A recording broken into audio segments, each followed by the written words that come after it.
Azərbaycan Respublikasında tanınmış müxalifət simaları.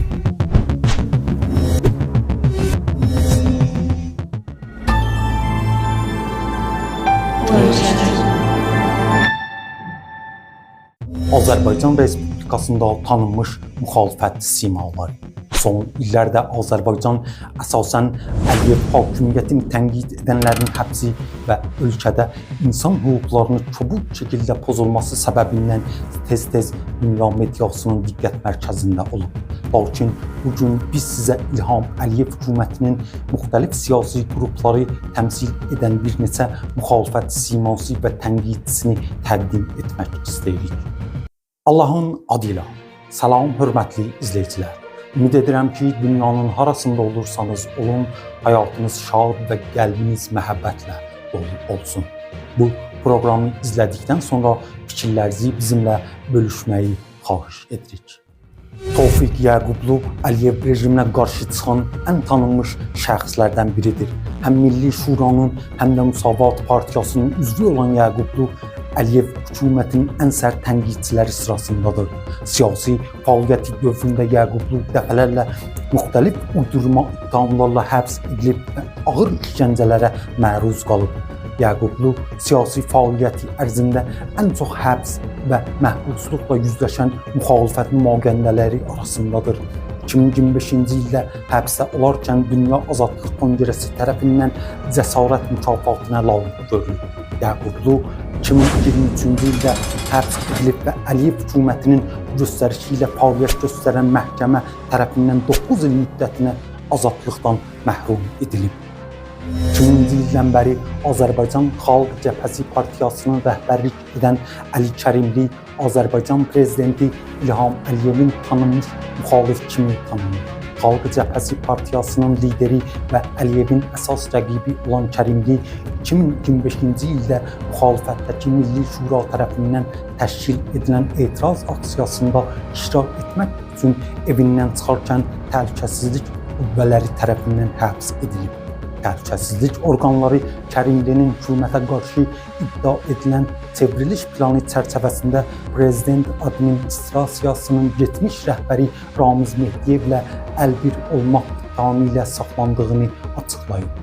Əli Kərimlinin siyasi baxışları və siyasəti qərbə meyilli olsa da Əliyevin hökumətinə bağlı bəzi media orqanları onu İranla əlaqəli kimi təqdim etməyə çalışırdılar. İctimai fəal Bəxtiyar Hacıyev Əliyev hökumətinin siyasətini kəskin tənqid edir. O, dəfələrlə həbs və repressiyalarla yüzləşib. 2022-ci ildə hüquqlarının pozulduğunu əsas gətirərək Əliyev hökumətinə Azərbaycan vətəndaşlığından çıxmaq üçün ərizə təqdim edib. Hacı İlham Əliyev siyasi fəaliyyətindən daha çox əxlaq və mənəviyyatın tədrisi kimi məsələlərə üstünlük verən siyasi fəal idi.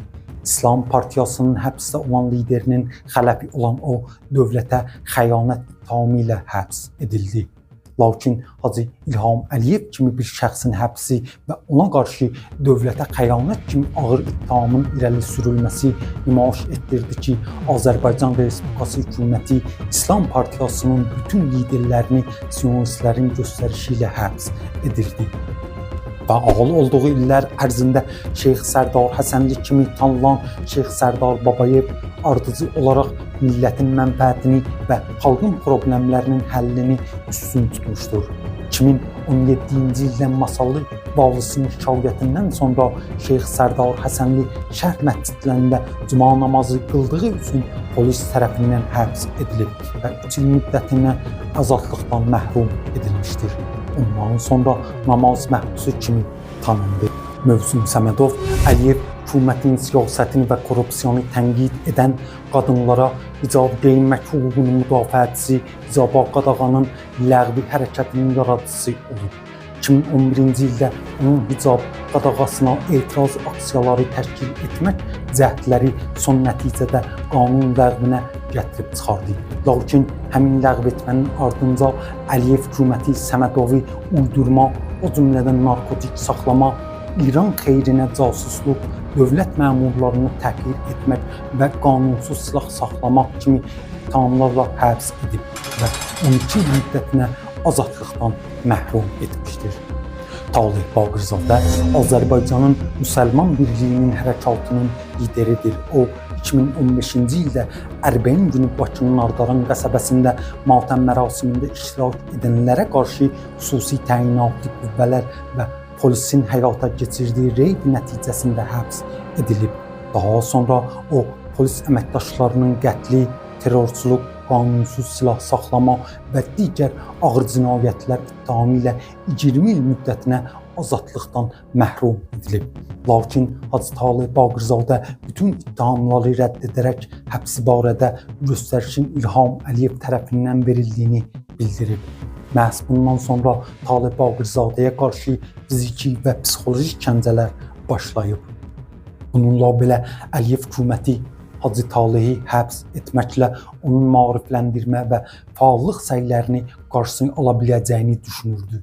Lakin Hacı Taleh həbsxanadan çatdırdığı sözlər və mesajlar vasitəsilə Əliyev hökumətinin və Azərbaycan hakimiyyətinin pərdə arxasında fəaliyyət göstərən qüvvələrinin əsl simasını ifşa etdi. Həbsxana rəsmiləri və dindirməyə aparan şəxslər məsum imamları və Allahı təhqir etdikdən sonra Hacı Taleh həbsxanada aclıq aksiyasına başladı. Lakin o və silahdaşları Şiə dini rəhbəri Agətullah Sübhanidən gələn və onları aclıq aksiyasını dayandırmağa çağıraraq çıxış yolunun başqa vasitələrlə tapılacağını bildirən məktubu aldıqdan sonra aksiyaya son qoydular. Hacı Taleh Bağırzadə İnsan Hüquqları Müdafiəçiləri İşçi qrubunun Azərbaycan prezidentliyinə onun adının əfv olunmuş məhbuslar siyahısına daxil edilməsi ilə bağlı müraciatına qarşı çıxaraq dedi: "Mən bu mübarizəyə zalimin mərhəmətinə sığınmaq üçün başlamamışam. Azərbaycan Respublikası İslam Partiyasının liderlərini və fəallarının həbsi və həbsxanaya salınması əslində məhz sionistlərin narahatlığını aradan qaldırmağa yönəlmiş siyasətin nəticəsidir. Biz dərk etməliyik ki, Polad Aslanov, Cabbar Cabbarov, Cihad Baba Kişiyev, Muxtar Həsənov, Vəli Allahverdiyev, Samir Mirzə və Nicat Əliyev Azərbaycan xalqı üçün azad və ədalətli bir həyat uğrunda mübarizə aparan şəxslərdir. Buna görə də biz ədalətin yanında durmalıyıq. Haqsızlıq qarşısında susmaq ən böyük xəyanətdir." Hörmətli tamaşaçılar, vaxtınızı bizə ayırdığınız üçün sizə minnətdaram. Fikirlərinizi və düşüncələrinizi bölüşməklə proqramın hazırlanmasında bizimlə əməkdaşlıq edə bilərsiniz. Gələn həftə görüşənədək sizi bir olan Allah tapışır.